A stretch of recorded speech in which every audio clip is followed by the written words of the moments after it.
এসে আমাদের বিজেপির মর্যাদার পতাকাকে পুনরায় টাঙালাম। চুরি হয়ে যাওয়া সিসিটিভি বললাম এফআইআর করে রেখেছে আমাদের জেলা প্রেসিডেন্ট এবং লোকাল লিডাররা, দুটো এফআইআর করা আছে এবং এপ্রিল মাসের পরে বিজেপি সরকার এলে এই এফআইআর দুটোকে অ্যাক্টিভ করা হবে, এটা শুনে রাখুন। নরেন্দ্র মোদীজি বলে গেছেন পশ্চিমবঙ্গে জঙ্গল রাজ নয়, মহাজঙ্গল রাজ চলছে। মহাজঙ্গল রাজকে উখাड़ फेंकने का काम हम लोग करेंगे, উপড়ে ফেলবো মূল সহ উৎপাদন। নন্দীগ্রামে যেমন দাঁড়িয়ে থেকে হারিয়েছি, এখানেও হারাবো। ওখানেও তো গুন্ডা আছে, এখানেও তো গুন্ডা ছিল, ওখানেও তো গুন্ডা ছিল, সব গুন্ডারা চলবে না। অর্থাৎ ওদের ক্ষেত্রে ছাড় আছে, ওদের ক্ষেত্রে ছাড় আছে। নামটা হুমায়ুন কবির, একটা বিশেষ সম্প্রদায়কে প্রতিনিধিত্ব করছেন, উনি আত্মসমর্পণ করেছেন ওদের কাছে। গতকাল এই চক্রবেরিয়াতেই ভোর রাতে বিজেপির পতাকা পুড়িয়ে দেওয়ার একটা অভিযোগ আপনি করেছিলেন, আপনারা কোনো অভিযোগ? এরা হারের ভয়ে আতঙ্কিত। এখানকার যে কাঠমানি সিন্ডিকেট স্কোয়ার ফিট কাউন্সিলররা আছে, যারা মূলত পুলিশের উপরে নির্ভর করে লোককে ভয় দেখিয়ে রেখেছে, তারা এইসব করেছে।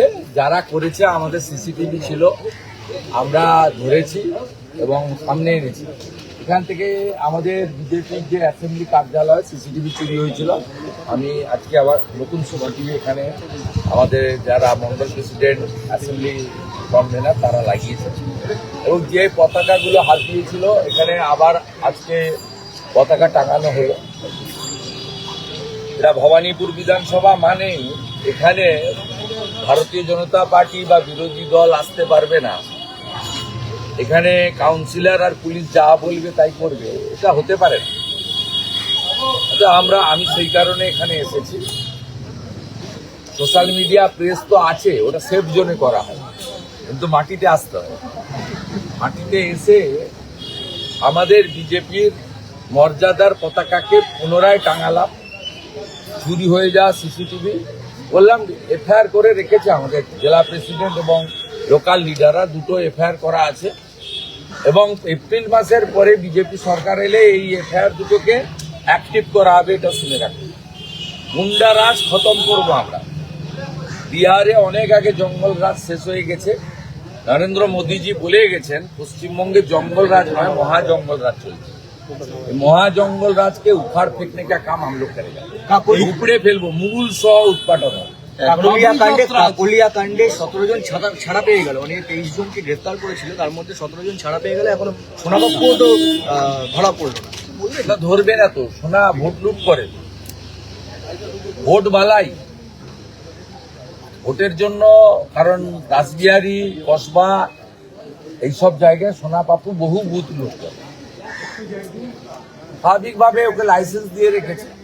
আমরা কয়েকদিনের মধ্যেই ডিসি সাউথের অফিস অনুপম ভট্টাচার্য জেলা সভাপতি ডাকবেন, আমি থাকবো। আমাদের ঘোষণাই আছে, থানা করেছি, এরপরে ডিসি সাউথ করব। পরীক্ষার পরে মাইক চালু হলে লালবাজার অভিযান হবে। এই চত্বরে কুমারকে স্বর্গরাজ্য হয়ে উঠছে। 17 জন এই চত্বরে কুমারকে খুব অ্যাক্টিভ করা হচ্ছে তৃণমূল কংগ্রেস। কুমার এখানকার নামজাদা।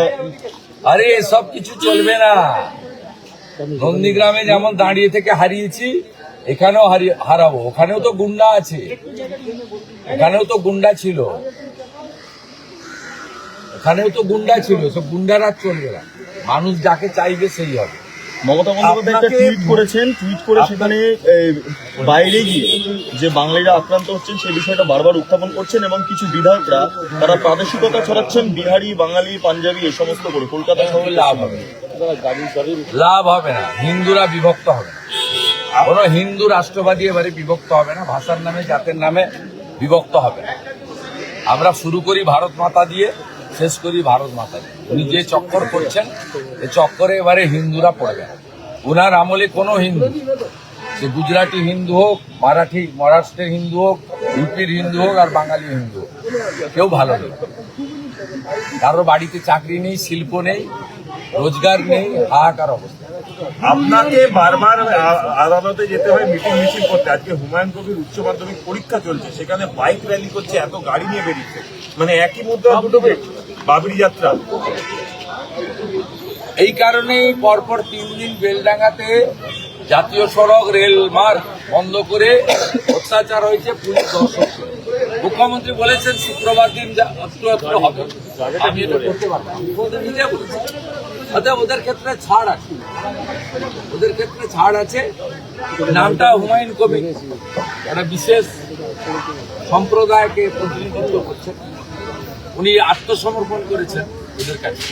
কিন্তু হুমায়ুন কবিরকে থ্রেট করা হচ্ছে। বিজেপিকে আনুন, বাবরের নাম মুছবে, ক্ষমতা থাকলে বাবরের নাম লেখা থাকে। তৃণমূলের তরফে বারবার বলা হচ্ছে বন্দে মাতরম আর না দিন। আমাদের ভিডিও ভালো লাগলে লাইক এবং শেয়ার করুন। কমেন্ট সেকশনে গিয়ে জানান আপনাদের মতামত। আরও ভিডিও পেতে আমাদের চ্যানেল সাবস্ক্রাইব করুন এবং প্রতি মুহূর্তে খবরের আপডেট পেতে প্রেস করুন বেল আইকন।